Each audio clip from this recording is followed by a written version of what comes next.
I'm in Sackville North, Chapel Hill Road.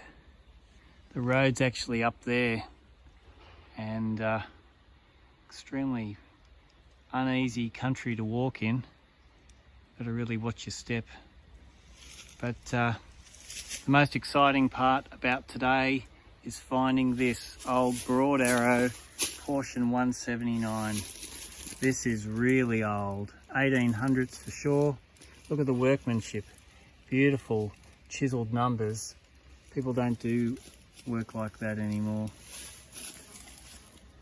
And it's a reference mark to a corner, so I'm super stoked. Corner, which I haven't found yet, is somewhere over here. I've got to go look for